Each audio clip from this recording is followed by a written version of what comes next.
मिलता था, टाइम मिलता था तो वहाँ नीचे ही रह जाती थी। सबसे बड़ी बात, अच्छी बात ये है कि यहाँ पे ना ब्लॉग भी बनाने में अच्छा है। जो उजाला हमें चाहिए वो हमें मिल जाता है। फाइनली मैं ना अब की बार जब से हेयर वॉश करी उसके बाद गंगा स्नान कर ली, और गंगा स्नान करने के बाद में थोड़ा बाल जो भीग जाता है ना, तो फिर थोड़ा सा बालू वगैरह भी चिपक जाता है,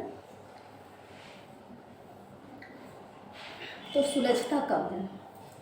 और मैं इतनी आलसी हूँ कि हेयर वॉश करने में आलसी नहीं हूँ। सच बताऊँ, मैं पहले हफ्ते में 2 बार हेयर वॉश करती थी। अब काम का दबाव थोड़ा सा, पहले जो जिम्मेदारियाँ थी उससे ज़्यादा जिम्मेदारियाँ बढ़ जाना, ये सब चीज़ें नहीं, तो मैं इस चीज़ों में बहुत थोड़ा सा वो थी। और दूसरा रीज़न क्या है कि मैं अपने बालों को क्या है ना कि सुलझा नहीं पाती हूँ। सुलझा इसलिए नहीं पाती हूँ कि बाल मेरा जो है टूट गए हैं, और 2 बार मगर मैं हेयर वॉश करूँगी तो उससे जो शैम्पू का वो है ना, उससे और भी ज़्यादा टूटने लगता है।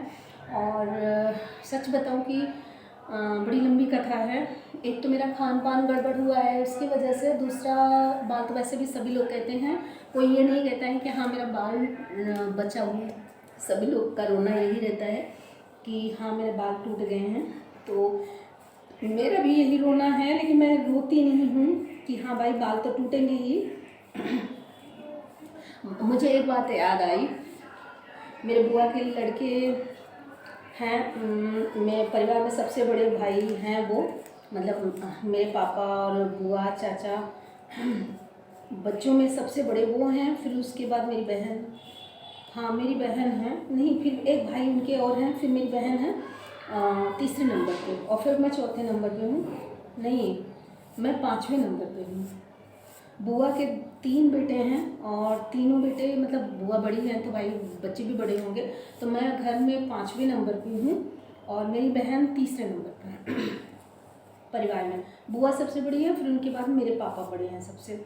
तो जो बड़े हैं तो भाई उनके बच्चे भी बड़े होंगे, तो हम 5वें नंबर पे हैं। और बुआ मतलब मेरी बाल का लेंथ मेरा 9th मतलब 8th कंप्लीट हो गया था मेरी पढ़ाई, और फिर मैं 9th में गई तो मेरे बाल के लेंथ जो है लंबे होने शुरू हो गए थे।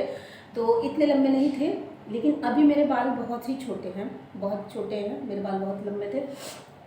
तो मैं गई थी बुआ के घर, और एक बात बताने में इतनी सारी बातें बताना पड़ रहा है, और बताऊंगी नहीं तो आपको ये लगेगा कि कहाँ से शुरू हुआ था कहाँ एंड हो गया ना। तो फिर क्या था कि मतलब मेरा सर दुखता था, मतलब 8 से पता चला कि मेरा सर बहुत दुखता था। तो बुआ से मैंने कहा बुआ थोड़ा सा मेरे सर पे मालिश कर दीजिए ऑयल लगा के, तब मैं मस्टर्ड ऑयल लगाती थी। उसके बाद ही मतलब मेरा डाबर आना शुरू हुआ। मेरे बहुत सारे व्यूअर्स पूछते हैं कि आप मतलब क्या अपने बालों में लगाते हैं जो आपके बाल इतने लंबे होते हैं। तो मैं मस्टर्ड ऑयल लगाती थी 8th और 9th तक, और 9th कंप्लीट नहीं हुआ था उसी टाइम कोई मुझसे कहा कि आप ठंडा ऑयल लगाइए, हो सकता है आपका सर जो है दुखना बंद हो जाए। तो मैंने स्टार्ट किया डाबर आंवला, और मैंने स्टार्ट पहले डाबर आंवला से किया था, वो जो ठंडा ऑयल नहीं आता हिमगंगे वगैरह,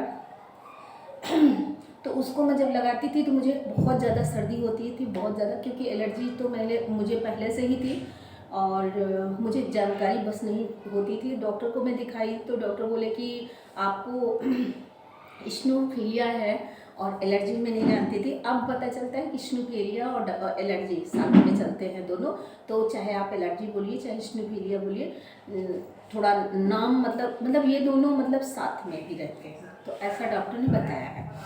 तो जब भाई मतलब मेरी बुआ ने मेरे सर पे ऑयल लगा रही थी, तो ऑयल जो है मेरे सर पे अभी भी लगाओ तो मतलब बहुत जल्दी वो खींच लेता है, जॉब हो जाता है, और मतलब ऐसा लगेगा जैसे मेरे बाल में ऑयल नहीं लगा है। बहुत ज़्यादा मात्रा में ऑयल मेरे सर में लगता है। मतलब ऐसे लगता है ना जैसे कि बाल खींच रहे हैं कि सर खींच रहा है। तो बुआ कही कि बिटिया तुम्हारे बाल मतलब सर पे इतना ऑयल लगा है कि तुमको पता ही नहीं चल रहा। तो मेरे भाई जी कह रहे हैं सर थोड़ी ना खा रहा है, बाल इतने लंबे बाल हैं तो कहाँ जाएंगे, वही खा रहे हैं।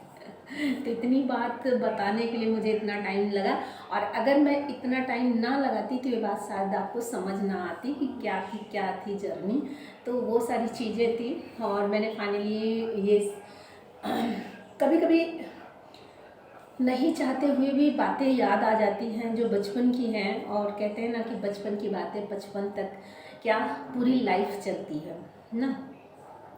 तो कभी कभी याद आती है तो फ्री रहते हैं तो माइंड में आ जाता है कि यार चलो ये बातें ऐसे थी, ये बातें ऐसे थे, शेयर कर देते थे। और दूसरा मैं आपको बताऊं, मुझे बहुत ही हैप्पी फील हो रहा है ऐसे ही मौसम स्टॉप रहे तो, क्योंकि ना ही ठंडी ना ही गर्मी, ये मौसम लल्लन टाप का होता है। और जब भयानक की गर्मी आ जाती है तो भी बहुत ही उलझन होती है कि ऐसा लगता है क्या करूं, कौन सा कपड़ा ऐसा पहनूं कि जिससे मुझे गर्मी ना लगे। और हर समय आप एसी में तो रह नहीं सकते, ये भी बात है, हर समय एसी में नहीं रह सकते। फिलहाल चलिए मैं आपको और कुछ दिखाती हूँ।